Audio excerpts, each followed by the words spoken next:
எண்ணங்களை மேம்படுத்துங்கள். 62 எம்.இ. ஆஷல் கோப்மேயர்.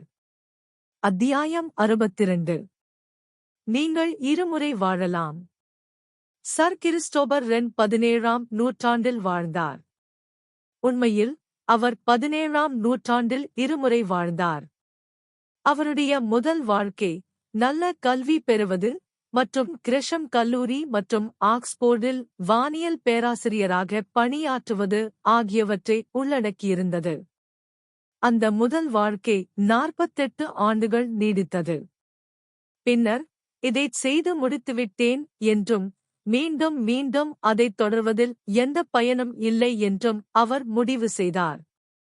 எனவே அவர் ஒரு புதிய மற்றும் முற்றிலும் மாறுபட்ட வாழ்க்கையை வாழ முடிவு செய்தார். ஒரு வானியல் நிபுணராக இருந்து தொலைதூர வானத்தை வெறுமனே பார்த்து கொண்டிருப்பதற்கு பதிலாக அழகான தேவாலயங்களையும் கம்பீரமான பேராலயங்களையும் கட்டி சொர்க்கத்தை பூமிக்கு கொண்டுவர அவர் தீர்மானித்தார். ஒரு அறிஞராகவும் ஆசிரியராகவும் தனது 48 ஆண்டுகால முதல் வாழ்க்கைக்குப் பிறகு சர் கிறிஸ்டோபர் ரென் தனது இரண்டாவது வாழ்க்கையான 41 ஆண்டுகளை அவரது பெருமைக்கு நினைவுச் சின்னங்களாக திகழும் அழகும் கம்பீரமும் நிறைந்த 53 தேவாலயங்களையும் பேராலயங்களையும் கட்டுவதற்காக அர்ப்பணித்தார். அவர் லண்டனில் உள்ள பிரம்மாண்டமான புனித பவுல் பேராலயத்தை வடிவமைத்து அதன் கட்டுமானத்தை மேற்பார்வையிட்டார். அதற்காக அவர் என்றென்றும் புகழ் பெற்றவராக இருப்பார். நிச்சயமாக நீங்கள் இதைச் சாதாரணமாக எடுத்துக்கொண்டு சர் கிறிஸ்டோபர் வெறுமனே தன் தொழிலை மாற்றிக்கொண்டார் என்று சொல்லலாம். ஆனால் அவர் ஒரு வித்தியாசமான இரண்டாவது வாழ்க்கையை வாழ்வதாக நான் நினைக்க விரும்புகிறேன். ஜேம்ஸ் விட்காம் ரெய்லி எழுதிய அந்த மனிதரைப் போல அவர் தனது 70 ஆண்டுகால வாழ்க்கையை முழுமையாக வாழ்ந்துவிட்டதால் இறுதியாக வாழ்வியல் நுணுக்கத்தை கற்றுக்கொண்டு விட்டதாகவும் அதனால் அதை மீண்டும் செய்ய முன்வந்ததாகவும் ஆனால் இந்த முறை இன்னும் சிறப்பாகச் செய்ய விரும்புவதாகவும் கூறினார். ஆகவே சர் கிறிஸ்டோபர் ரென் உண்மையிலேயே இரண்டாவது மற்றும் மாறுபட்ட ஒரு வாழ்க்கையை வாழ்ந்தார், மேலும் அதை இன்னும் சிறப்பாகவும் வாழ்ந்தார். இது ஒன்றும் அசாதாரணமானதல்ல, நிறைய பேர் இதைச் செய்திருக்கிறார்கள். இப்போதெல்லாம் அதிகமாக கேட்கப்படும் ஒரு அறிவுரையில் உள்ள ஞானத்தைச் சுட்டிக்காட்டவே இதைக் குறிப்பிடுகிறேன். தற்போதைய நிலையிலேயே சிக்கிக்கொள்ளாதீர்கள்.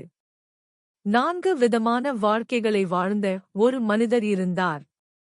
அவரது பெயர் டாக்டர் ஆல்பர்ட் ஷ்வைட்சர். தத்துவ முனைவர் என்ற முறையில் அவர் பல ஆழ்ந்த நூல்களை எழுதியிருந்தார். அதுவே ஒரு நிறைவான வாழ்க்கை. பின்னர் அவர் சமயத்தில் ஒரு புதிய வாழ்க்கையை தேடினார். அவர் இறையியல் பயின்று அத்துறையில் முனைவர் பட்டம் பெற்றார். அவர் ஸ்ட்ராஸ்பர்க்கில் உள்ள புனித நிக்கோலஸ் தேவாலயத்தின் உதவி பாதிரியாரானார். அங்கே அவரது மாறுபட்ட இரண்டாவது வாழ்க்கை தொடங்கியது. ஆனால் டாக்டர் ஷ்வைட்சருக்கு 2 நிறைவான வாழ்க்கைகள் கூட போதுமானதாக இல்லை.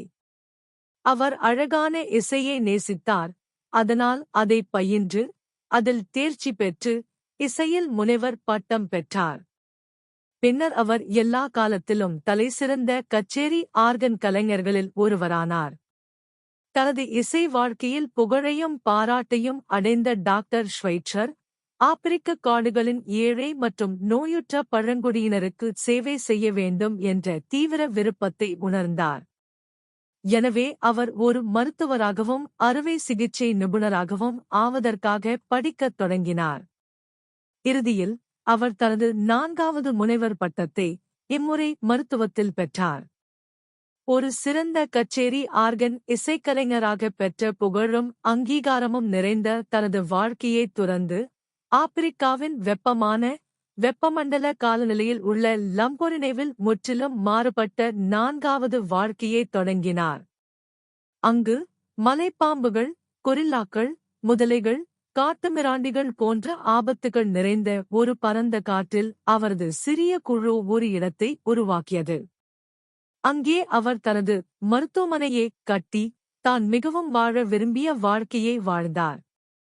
பெறுவதை விட கொடுப்பதே மேலானது என்ற நித்திய பாடத்தை அடிப்படையாகக் கொண்ட ஒரு வாழ்க்கையின் தெய்வீகப் பெருமையை அவர் அங்கே கண்டறிந்தார். பெரும்பாலான மக்கள் ஒரே ஒரு வாழ்க்கையை மட்டுமே வாழ்கிறார்கள், மேலும் பலர் அதை வெற்றிகரமாக்கப் போராடுகிறார்கள். நிச்சயமாக, நீங்கள் சிறப்பாகச் செய்யக்கூடியதையும் உங்களுக்கும் மற்றவர்களுக்கும் பெரும் நன்மையைத் தருவதையும் தொடர்ந்து செய்வதே சிறந்தது. மாற்றத்திற்காக செய்யப்படும் மாற்றம் மகிழ்ச்சியை விட அதிக விரக்தியையே தருகிறது.